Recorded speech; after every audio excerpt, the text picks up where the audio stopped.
Hey guys, Mayflom here. You're in the craft studio. I'm updating you on the big curtain project. This is part 2 of probably 3.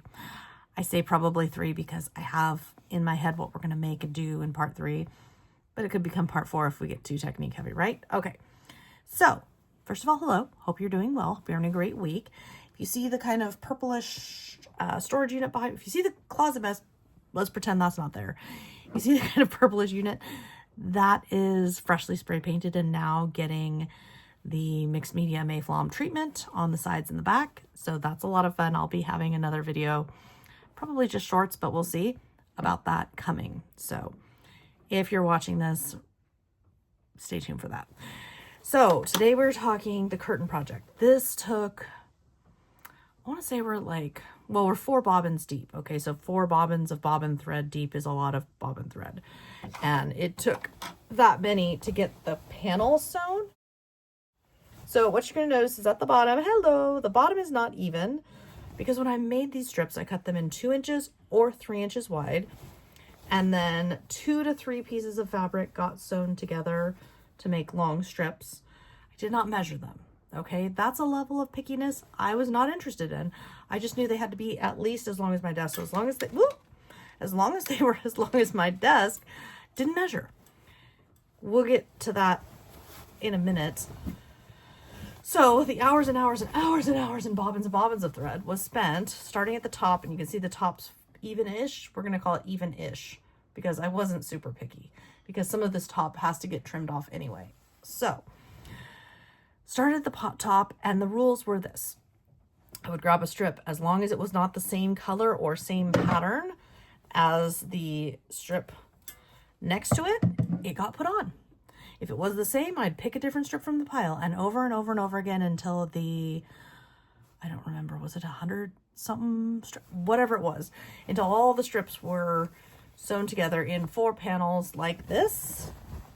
And they're all different, right? Because I didn't do an order. And here's another one. We didn't do an order.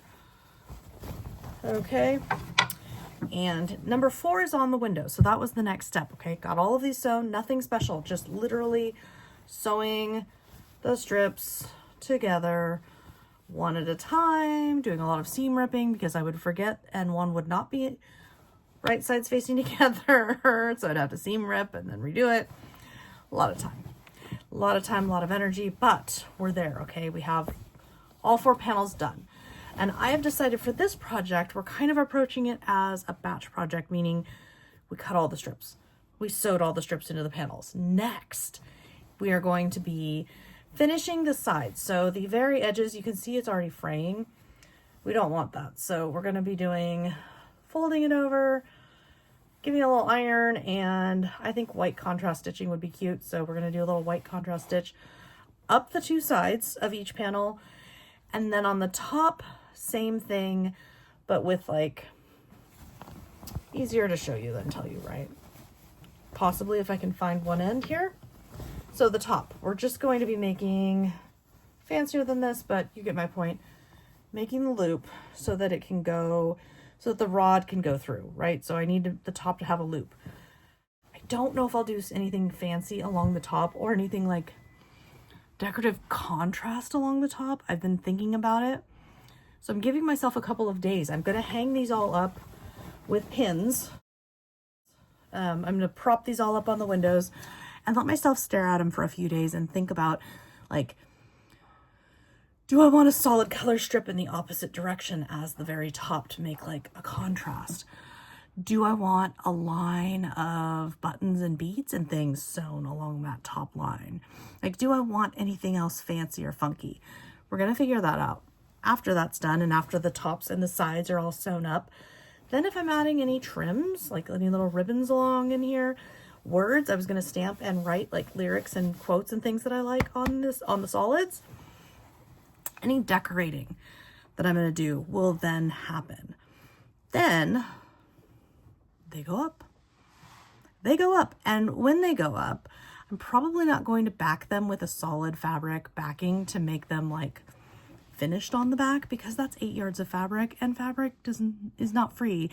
And while I do have some fabric, I don't have 4 different 2-yard chunks of solid color fabrics that match this. I want 8 to 12 yards of fabric just to finish the backs, when these are mostly going to be smushed on the sides, right? They're not going to be spread open most of the time. So I'm not seeing the value in that at this point in time. I can always add that later. I can always gussy them up later if I want to. Don't have to. Probably not going to. So I am going to hydrate with my Gen Con, my favorite metal Gen Con giant cup of water.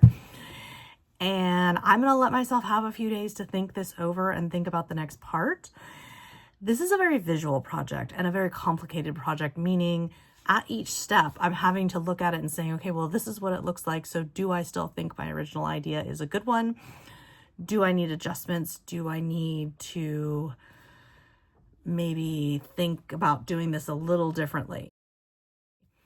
And I like that the way that I'm doing this, I'm able to take, now I have the raw fabric, right? Essentially the fabric to hang for the curtains. So now I can play with that some more. And if you saw part 1, there were like some Dolly Parton, like fringy, I don't know what you want to call them, scalloped fringe that I was going to originally top these curtains with. After like 3 weeks on the windows, they were falling apart, and I just pulled them down the other day and they were like completely frayed and terrible. So no, we're not going to be using those. Those are going in the garbage because obviously they weren't made to last. They were made for like a 1-day party. So that's out, and that's fine. That's how this process works. I'd love to hear from you. Any questions, any thoughts, any ideas? What are you working on? Feel free to drop me a comment and let me know. I'm going to be enjoying the rainy weather, and we'll see. We'll see when part 3 comes out, but I'm actively working on these now because finishing works in progress or letting go of works in progress is my super big commitment this National Craft Month, and that's all I'm doing. So I'll be here doing that. I hope you have a great week.